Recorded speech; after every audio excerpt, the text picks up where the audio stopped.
Glad to have you back, and we're still coming to you live from our Lagos studio right here at Plus TV Africa. Nigeria's deciding this morning. Good morning, Marianne. Hi, David. It's that morning where we all look forward to finding out if INEC will live up to its responsibility and if the voters would also live up to their responsibility. I'm sure you were staying awake to notice whether or not INEC was going to postpone this election. Our eyes and our fingers were on the news all through the night until the morning. Yes.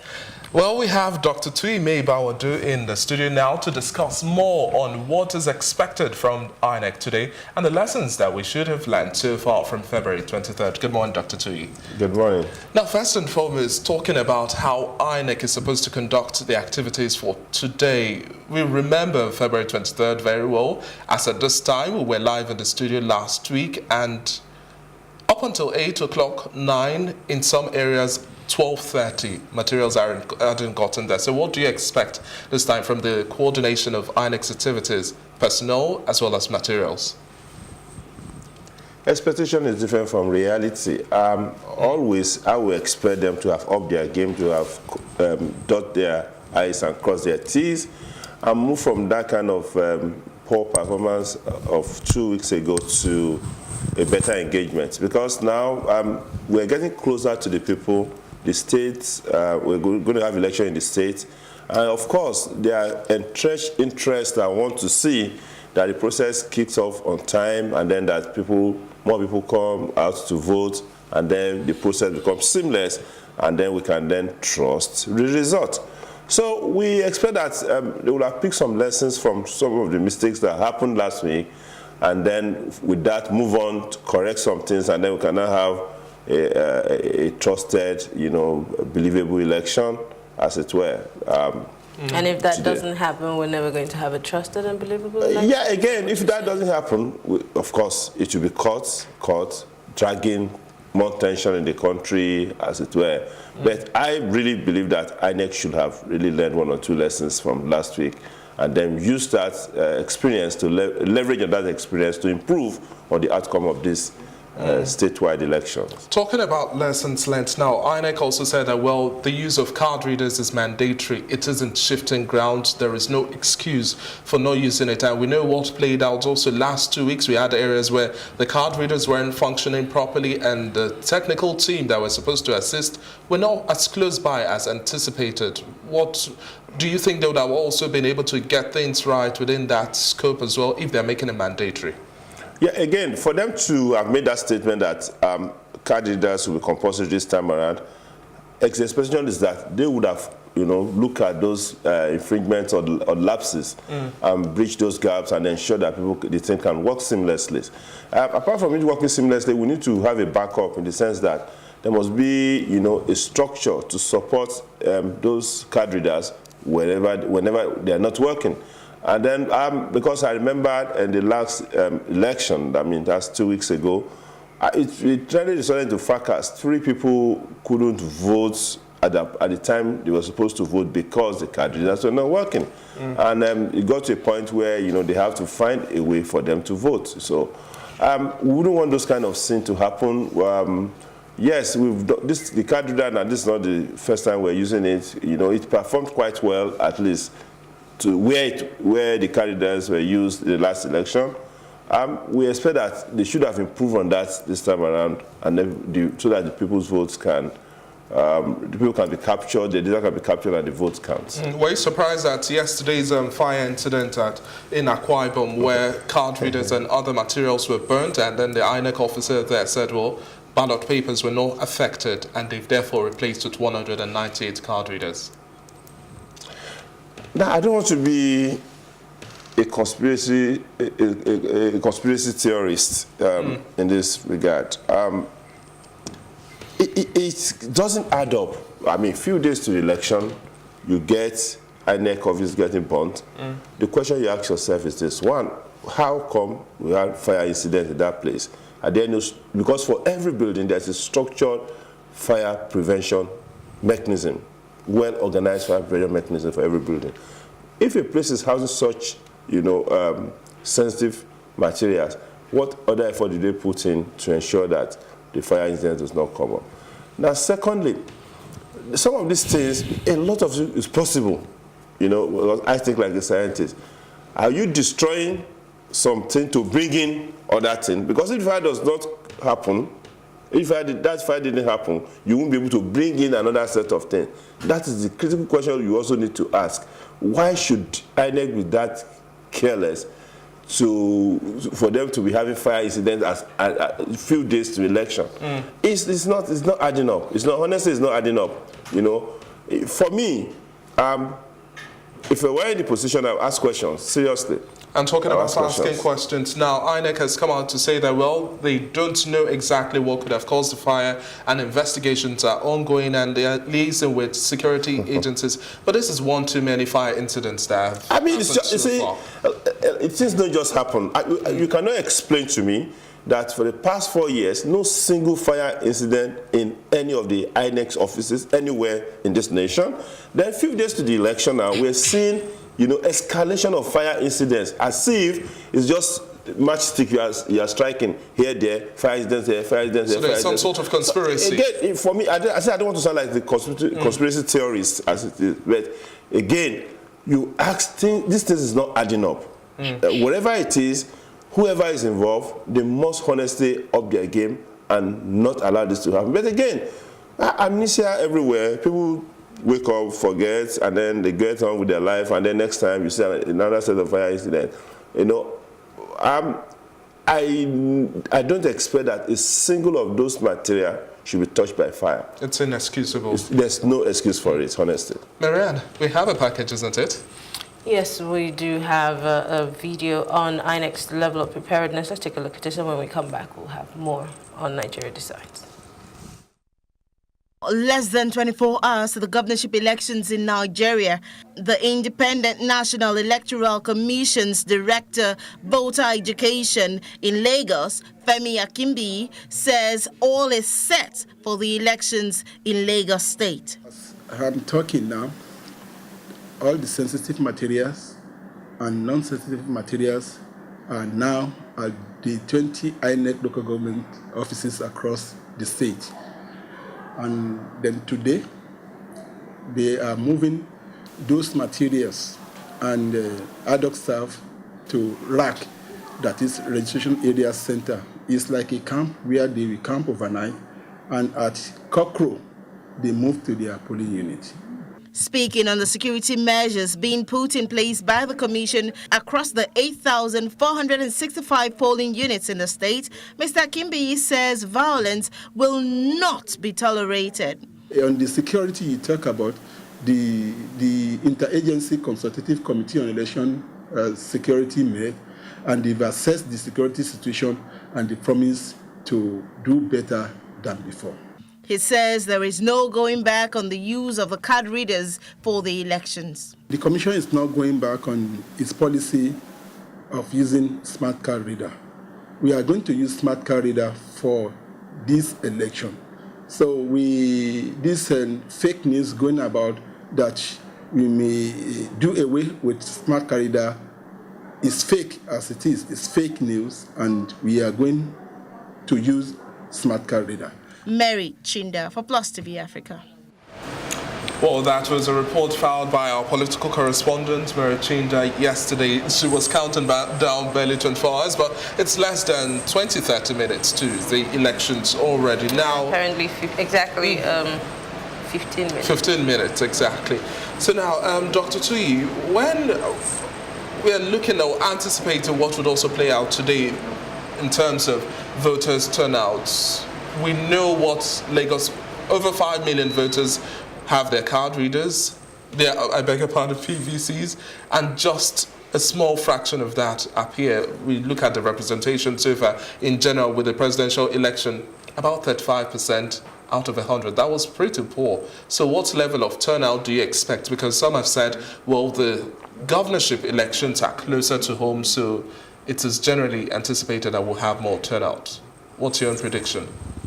Well, most likely, I expect, you know, a little improvement in the turnout. I'm not really too optimistic about the turnout, because if you look at the trajectory of election in Nigeria from 1999 after we've had, because 1999, we had like 57 million voters in Nigeria generally for the election, and we had 52% voters turnout. That was pretty impressive. But by the time we got to 2003, we had about 61... A sharp increase. A sharp increase, and we had 70%, close to 70% turnout. But since then, it has been a decline, you know, consistent decline in the voters' turnout.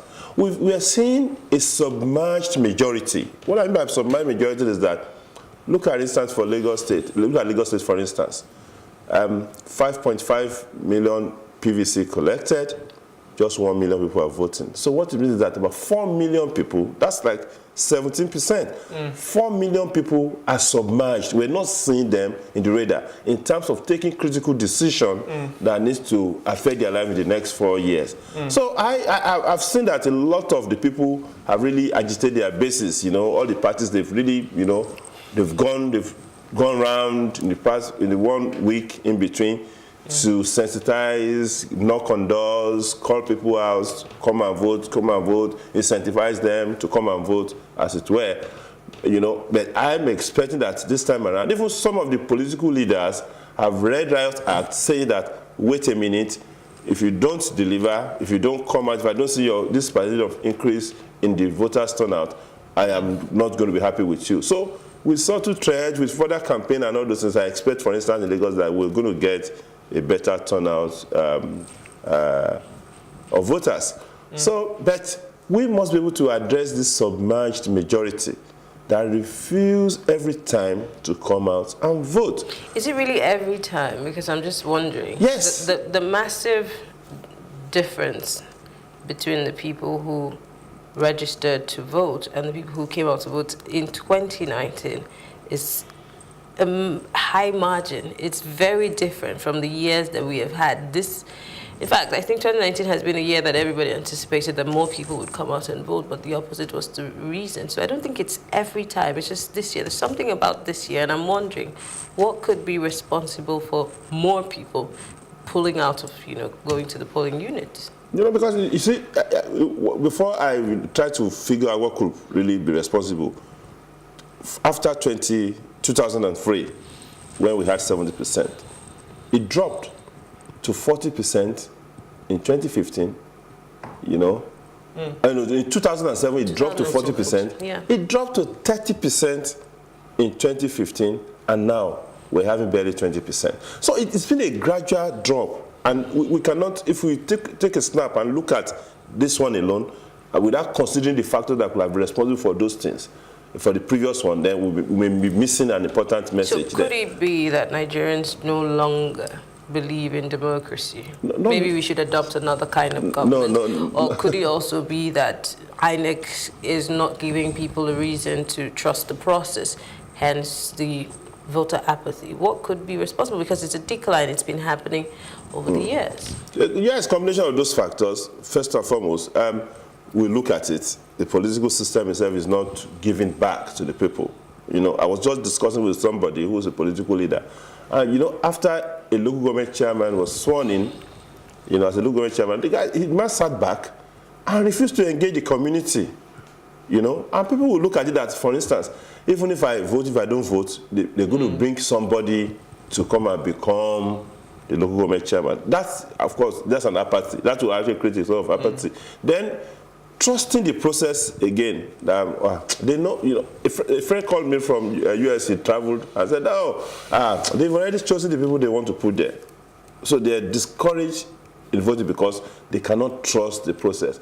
Even INEC, before election, in the space between the election cycle, we're not seeing a lot of that campaign. The political parties are not doing those campaigns. They're not agitating their base and stimulating them to come out and vote at the appropriate time. They're not delivering dividends of democracy. People just say, we look unto God. So a lot of factors then recently, of course, the postponement might have contributed. Secondly, the issue of militarization, the issue of security challenges, you know, hijacking, threat of deaths, and all those things. These are factors that will play into whether anybody wants to risk his life to go and cast But a today vote. now we understand that the police and other security operatives are going to still replicate the same number of officials or personnel that were deployed for February 23rd.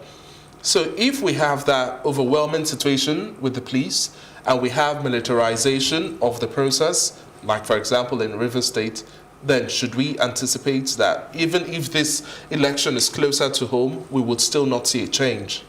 Because the thing is that each state has peculiarities. Of course, you know that some states will definitely be hotspots. You know, of course, you can bet on Rivers to be a place of challenge. You can look up to a place like Delta, you know, to also be a high spot. Akwa Ibom also. So those ones will have their own local peculiarity. In fact, the issue of security challenge and violence in election predates this present one in those states that I've mentioned. So what we're trying to do is find a way to reduce or mitigate those kind of violence. Now, even if the police number, the number of police that you need for this kind of thing is actually insufficient. Let's be factual. 30,000 per state. Yes, you don't have sufficient number of police. That's why you see that even the military has to stay at certain points to give backup to those to the police.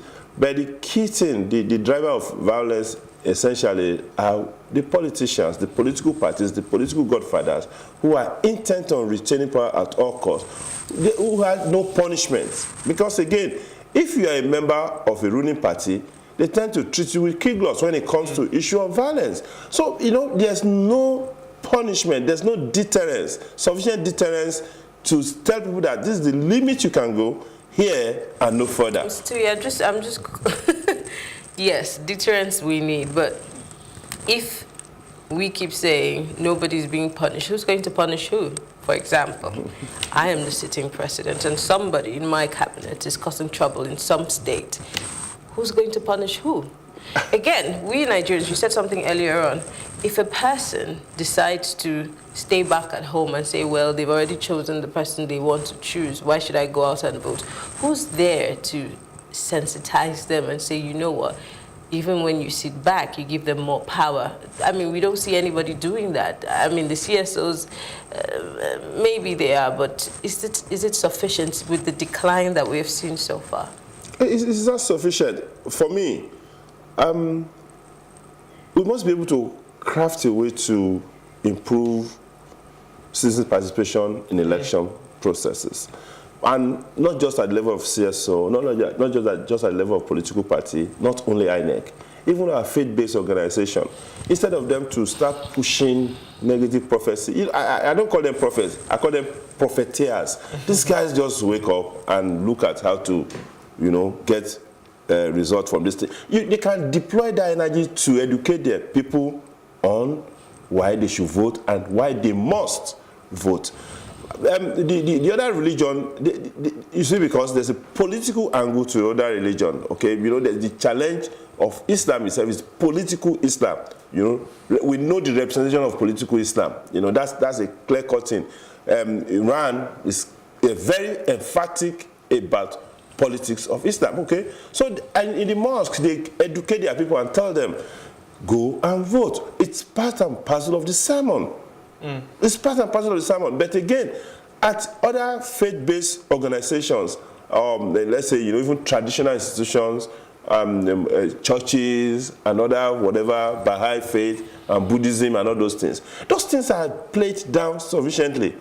You know, the people don't talk about that. So we need to engage those critical institutions that affect people. We need to be part and parcel of the campaign. We need to be able to tell our children as they're growing up the civic duty of having to vote when they become of age.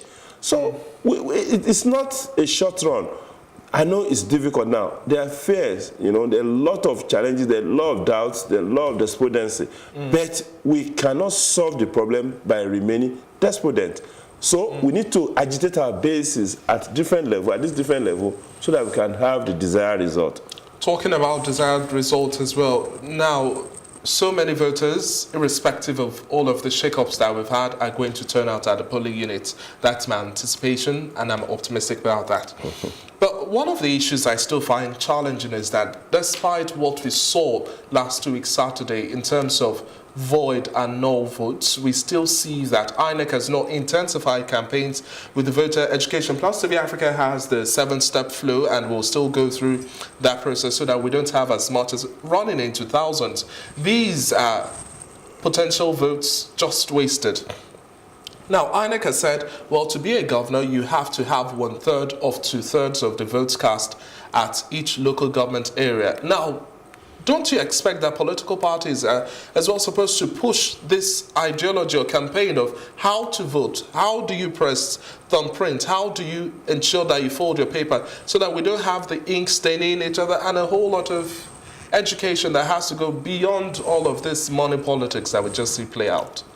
Yes, rightly so, the political parties should do that. But what I'm seeing in the political parties is such that they tend to figure out the That's even a stronger approach than disrupting the election. They tend to figure out the electorates are the people, the card-carrying members of their parties.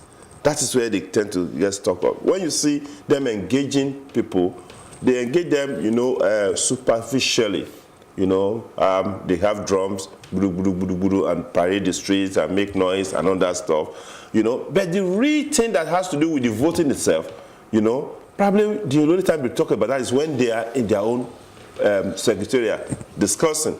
But that will not translate to proper voting mechanisms.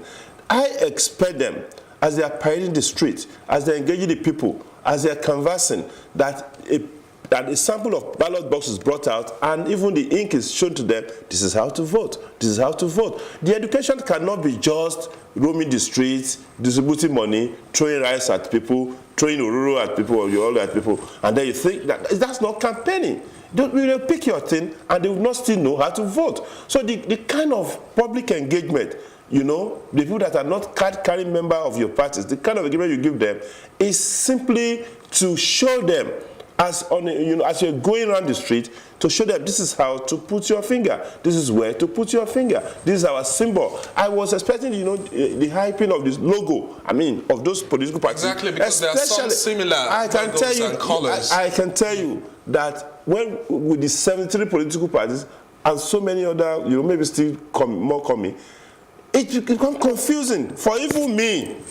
You understand? For even me to do that, which one is this, which one is that, who is this, who is that. But in reality, people know faces, because when you are doing campaign, you are putting faces. But you're not seeing faces on your paper. You're not seeing faces on your ballot. These are disconnects. This is the kind of thing that is causing a lot of confusion for people. So I expect the political party, when you are going around voting, stop throwing pure water at them. Okay, Dr. Tuyi, now we need to go on a quick break. When we come back, the conversation will continue. But we have information from polling unit 021 Akwesha Village, Ligali, Ayoride, here right in VI. Security is here, but INEC staff are yet to arrive. Today is the D-Day, 8 a.m. The polling units are expected to be opened across the country for the Governorship and State House of Assembly election. This is actually polling unit 021 Akwesha Village, Ligali, Ayorinde on Victoria Island, Lagos. We will be here again to ensure when they commence operation, we will let you know. Dr. Tuyi, Marianne, once again security is present, but we are not having INEC officials there. No ballot boxes, no card readers, Any nothing. surprises? Will you be surprised? I know, I'm asking you, are you surprised? I'm not really surprised again. INEC gave the assurance that 8 a.m. they were going to start, 7:30 they were going to have uniformity. In other words, they were starting side by side, and they were going to be at all the polling units at the same time. And I remember you and I wondering how that was going to be possible. Even in Abonima, even if you had to cross the water? We should honestly try to learn to hold ourselves to high standards.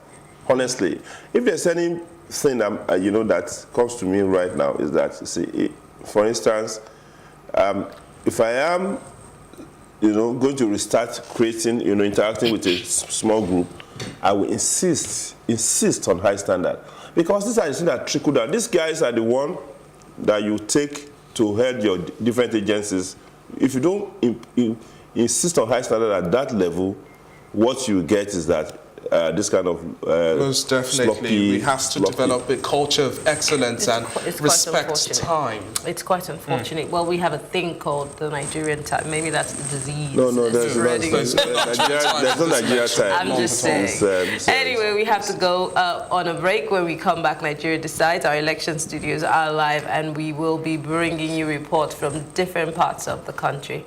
Stay with us. Remember to also fill us in with all of the feelings you have from your polling units with our iReport feature, that's a WhatsApp platform. It's time to bring you some news update now.